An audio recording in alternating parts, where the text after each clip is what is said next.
Assalamualaikum warahmatullahi wabarakatuh. Hai anak-anak, apa kabarnya hari ini? Semoga semuanya dalam keadaan sehat ya. Nah, dalam video kali ini kita akan membahas materi tema 9 tentang kayanya negeriku. Subtema 1, kekayaan sumber energi di Indonesia, pembelajaran 3 dan 4. Nah, kali ini yang pertama yang akan kita bahas adalah pembelajaran 3, yaitu materi IPA dan bahasa Indonesia. Nah, adapun tujuan pembelajaran dalam pembelajaran kali ini yaitu yang pertama adalah IPA menjelaskan manfaat energi matahari bagi kehidupan. Kemudian bahasa Indonesia menjelaskan hal-hal yang perlu diperhatikan saat wawancara. Nah, kita simak bersama-sama materinya ya. Baiklah, yang pertama yang akan kita bahas adalah materi IPA tentang manfaat energi matahari. Nah, pada pembelajaran sebelumnya, kita mengetahui bahwa di alam itu terdapat sumber energi yang dapat diperbarui dan tidak dapat diperbarui. Nah, sumber energi yang dapat diperbarui itu adalah sumber energi yang tidak akan habis walau digunakan secara terus-menerus. Sedangkan sumber energi yang tidak dapat diperbarui itu merupakan sumber energi yang akan habis jika digunakan terus-menerus. Nah, salah satunya yaitu adalah matahari. Matahari merupakan sumber energi yang dapat diperbarui yang ada di bumi. Selain itu, matahari juga merupakan sumber energi yang paling besar di bumi ini. Nah, apa saja manfaat energi matahari? Nah, yang pertama yaitu membantu proses fotosintesis dan pertumbuhan tanaman. Kemudian yang kedua, untuk mengeringkan pakaian. Yang ketiga, menghangatkan tubuh dan sumber cahaya alami bagi manusia dan hewan. Kemudian, menghangatkan suhu bumi dan menerangi bumi. Nah, selain itu, energi cahaya dari matahari juga dapat diubah menjadi listrik. Nah, cahaya matahari diubah menjadi listrik oleh alat yang disebut dengan sel surya. Nah, energi panas matahari dapat dimanfaatkan langsung, misalnya sebagai pemanas air di rumah. Energi panas itu ditangkap oleh alat yang umumnya dipasang di atap rumah yang disebut dengan panel surya. Jadi, manfaat energi matahari selain sebagai mengeringkan pakaian, menghangatkan suhu, membantu proses fotosintesis. Nah, energi matahari juga bisa diubah menjadi energi listrik. Berikutnya, kita akan membahas pelajaran bahasa Indonesia tentang hal-hal yang diperhatikan saat wawancara. Nah, pada pembelajaran sebelumnya, kita telah mengetahui langkah-langkah yang perlu dilakukan untuk melakukan wawancara. Saat melakukan wawancara dengan seorang narasumber, kita juga perlu memperhatikan sikap. Nah, misalnya seperti menggunakan bahasa yang baku dan santun. Kemudian, menggunakan pertanyaan singkat dan mudah dipahami oleh narasumber. Kemudian ketika narasumber berbicara, kita tidak boleh menyela pembicaraannya. Yang terakhir yaitu memilih narasumber sesuai dengan bidang keahlian. Jika misalnya tema kita tentang sumber energi, maka kita harus mencari narasumber yang sesuai dengan keahliannya tentang energi.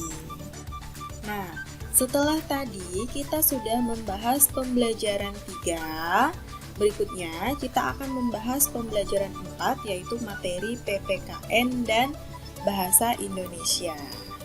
Nah, adapun tujuan pembelajaran di pembelajaran 4 yaitu PPKN tentang menyebutkan hak dan kewajiban terhadap sumber energi. Kemudian, tujuan pembelajaran bahasa Indonesia yaitu menjelaskan tugas wartawan. Baiklah, yang pertama yang akan kita bahas adalah PPKN tentang hak dan kewajiban terhadap sumber energi. Nah, kalian telah memahami tentang hak dan kewajiban sebagai warga negara. Nah, sebagai warga negara yang baik, kita harus dapat melaksanakan hak dan kewajiban dengan seimbang. Jadi ketika kita melaksanakan kewajiban, maka kita akan mendapatkan hak kita. Nah, berikut ini adalah hak dan kewajiban kita sebagai warga negara terhadap sumber energi. Nah, hak kita terhadap sumber energi yang pertama yaitu memanfaatkan sumber energi agar dapat menunjang kegiatan sehari-hari. Kemudian yang kedua, mengelola energi selama tidak melanggar undang-undang dan tidak merugikan orang lain.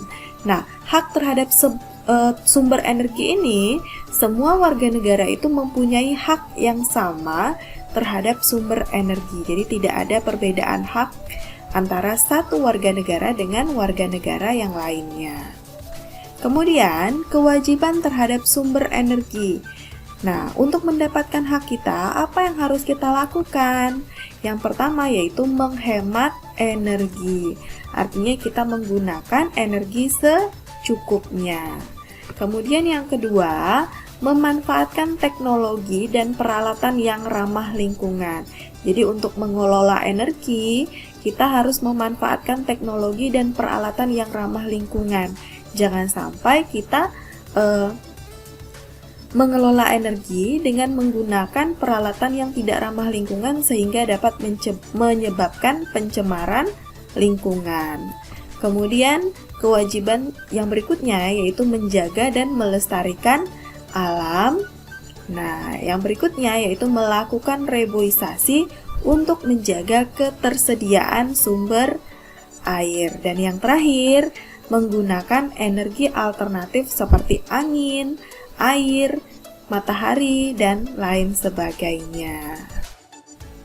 Materi terakhir dalam pembelajaran 4 ini yaitu bahasa Indonesia tentang menjelaskan tugas wartawan.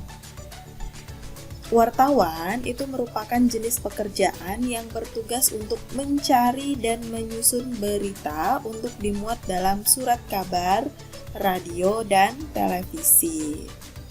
Nah, wartawan disebut dengan juru warta.